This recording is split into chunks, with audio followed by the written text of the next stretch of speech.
Okay, alright. This morning, what I'm going to be doing is working on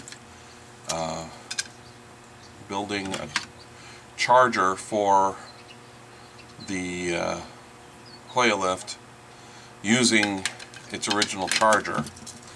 As you can see, I've gotten a project box for this. It's a Hammond project box, and this was an enormous pain in the butt to locate something that fit this. I usually try to keep my project boxes appropriate to, size to whatever I've got in them, and finding a project box that was even close to the size of this circuit board was very difficult. And or ridiculously expensive. I ended up finding these, which I think were $6. Everywhere else they wanted like $8 or $10 or $12, from Gerber, whose site is weird, hard to find things on, and you have to have a $50 minimum order. However, when I put it doesn't tell you that till you put your order in, and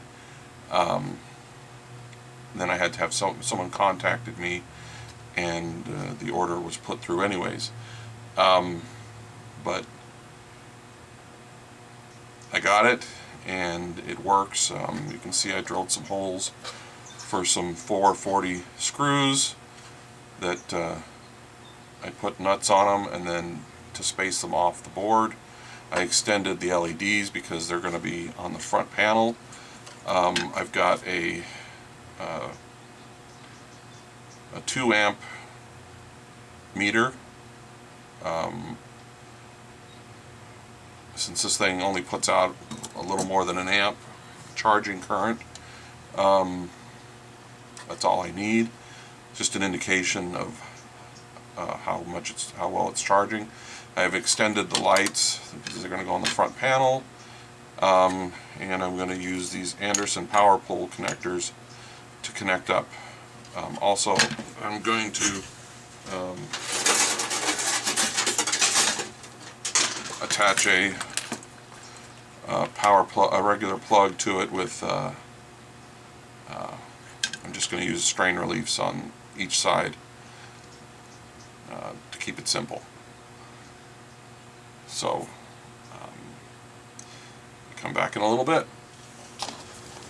Okay, so I've got the power cord plugged in or connected, and I've identified that the brown wire is positive and the blue wire is negative. Before I go any further, I need to mount the gauge, the meter, on this, so that before I can connect up the output terminals. Okay, so the meter is installed. I used one of my templates that I made in AutoCAD, so it was only slightly off. The LEDs have been glued in place. The green one comes on when there's power, the yellow one comes on when it's charging. We have our Anderson power pole connectors. We have power. I didn't put a switch on this because when it's going to be in use, I'm just going to plug it in, and when I'm done, unplug it.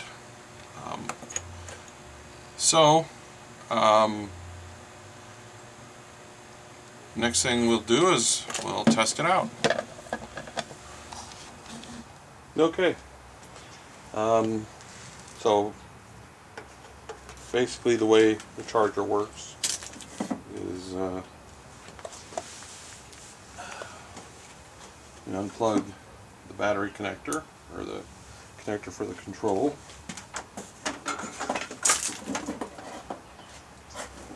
Plug in the charger. And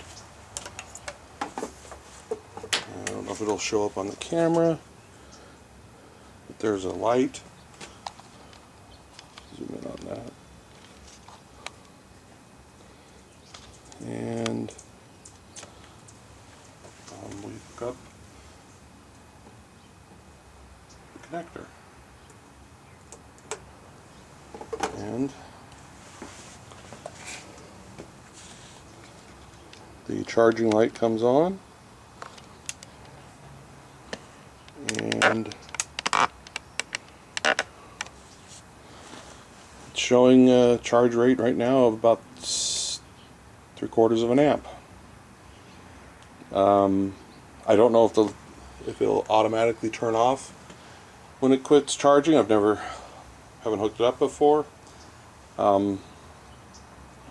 Main reason I decided to do this was when I realized that the power supply in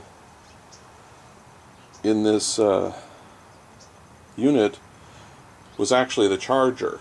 I thought that it would only work if the control board told it to charge the battery, but there was nothing in the board to communicate. Nothing on the control board to communicate with the charger. It's just the power, 24 volts going in to the control board, and that was it. And the charging light was built into the power supply, which meant that basically, I think when this thing sees a large current draw, it basically says that it's charging. So I'm going to leave it hooked up for a little bit, and I'll see what happens if the charging light goes out, if the amperage drops below a certain amount. So we'll see. Well, it's been about, I don't know, half an hour, and it has dropped down 1/4 of an amp. I'm going to check on it a little bit later. Curious to see if it will at some point go straight to 0 and the light will go out, or what will happen.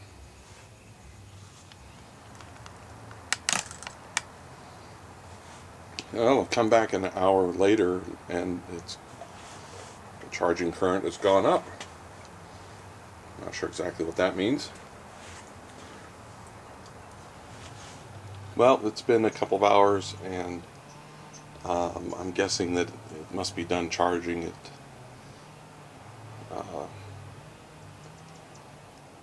hasn't gone down hasn't gone down to 0, and the light hasn't gone out, and the batteries weren't very low to begin with.